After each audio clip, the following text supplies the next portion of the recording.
Hello. എന്റെ സൗണ്ടെല്ലാം ഓർമ്മയുണ്ടാന്ന് എനിക്ക്. എത്ര നാളായി വിളിക്കാത്തത്. പിന്നെ എന്തുണ്ട് നാട്ടിലെ വിശേഷം? ഞാൻ ഈ അടച്ചിട്ട റൂമിൽ ഇരുന്നിരുന്ന് ഒരുപാട് തടി വെച്ചു.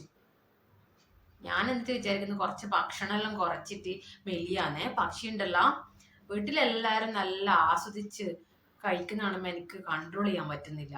പിന്നെ എനിക്ക് അവരോട് ഭയങ്കര അസൂയം വരുന്നു. അപ്പൊ എന്നാ വഴി?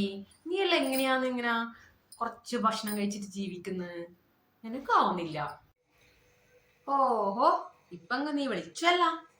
അങ്ങനെ പ്രത്യേകിച്ചൊന്നുമില്ല, ഇങ്ങനെ ജീവിച്ചു പോന്ന്. നീ പറയുമ്പോ എനിക്ക് ഓർമ്മ വന്ന്, ഈ ഡയറ്റ് ചെയ്യലെന്ന് പറഞ്ഞാൽ ഭയങ്കര പണിയാന്ന്.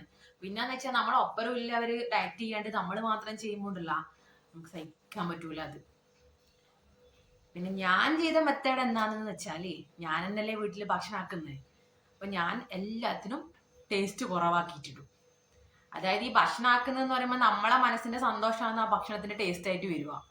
അപ്പൊ നമുക്ക് സന്തോഷമില്ലെങ്കിൽ ഓട്ടോമാറ്റിക് ആയിട്ട് ആ കറിന്റെയും ചോറിന്റെ എല്ലാം ടേസ്റ്റ് കുറയ്ക്കുക. ചോറ് കുറച്ച് നല്ലോണം വേവിക്കുക, അപ്പൊ ചീഞ്ഞു പോകും. എന്നിട്ട് അത്രയേ തിന്നാൻ കഴിയൂ. പിന്നെ അതുപോലെ കറിക്ക് ഉപ്പ് കുറച്ചിട്ട് കഴിഞ്ഞാൽ ചുടല് കിട്ടൂല. അതായി ഞാൻ വെച്ച മെത്തേഡ് എന്ന് പറഞ്ഞാൽ ഇങ്ങനെയാണ് കേട്ടാ.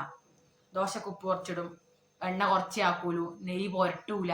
ഇതെല്ലാം ആകുമ്പോൾ നമ്മൾ ഓട്ടോമാറ്റിക് ആയിട്ട് നമ്മളും കഴിക്കൂല, നമ്മളെ വീട്ടിലുള്ളവരും കുറക്കും. അപ്പൊ അവരെ നമ്മളെ കൊതിപ്പിക്കാനൊന്നും ആവില്ലല്ലോ. അപ്പൊ നീ ഒരു കാര്യം ചെയ്യ, ആ ഒരു മെത്തേഡ് ഉപയോഗിച്ച് നോക്ക്. അങ്ങനെ ചെയ്താ മതിയല്ലേ. എനിക്ക് അന്നേ തോന്നീനെ, ഞാൻ ഭക്ഷണം കുറച്ചു കൊണ്ടിരുന്നെന്ന് പറയുമ്പോ തന്നെ ഇവർക്ക് രണ്ടാക്കും ഭയങ്കര ആക്രാന്താന്ന്.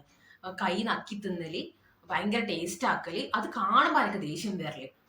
ഈ ഐഡിയാണെന്ന് പരീക്ഷിച്ചു നോക്കട്ടെ. ഞാൻ തിന്നണ്ട, അങ്ങനെ ഒരുത്തരും തിന്നണ്ട. പാവം, എന്നെ കൊണ്ട് ഇത്രയൊക്കെ പറ്റൂലു. ഏതായാലും വീട്ടിലില്ലവര് പട്ടിണിയായി. നോക്കിക്കോ, ഇന്ന് ഞാൻ ഭക്ഷണത്തിൽ ഉപ്പ് ഒറ്റ ഇടൂല. അതിന്റെ ടേസ്റ്റ് അങ്ങനെ അറിയൂലല്ല. ചായയിൽ പഞ്ചസാര ഒരു ഇത്തിരി ഇടുള്ളൂ. എന്നിട്ട് ബാക്കിയുള്ള പഞ്ചസാര വേറെ കുപ്പിയിലിട്ട് വെക്കും, കാണുന്നില്ല. ഇനി നോക്കിട്ട് പഞ്ചസാര ഇടുക എന്ന് പറയുമ്പോൾ പഞ്ചസാര ഇല്ല എന്ന് പറയും. അങ്ങനെ ഓരോന്നിനും എണ്ണ കുറച്ച് കഴിക്കൂല, അപ്പൊ ടേസ്റ്റ് കുറയും. അങ്ങനെ ഞാൻ കഴിക്കണ്ട ടേസ്റ്റ് ആക്കിയിട്ട് കഴിക്കുന്ന 5 നേരം നക്കിയിട്ടല്ല അന്ന് കഴിക്കുന്ന, എന്നെ കൊതിപ്പിക്കാൻ. കാണിച്ചു തരാം, ഇന്നത്തോടെ നിർത്തിത്തരാം ഞാൻ.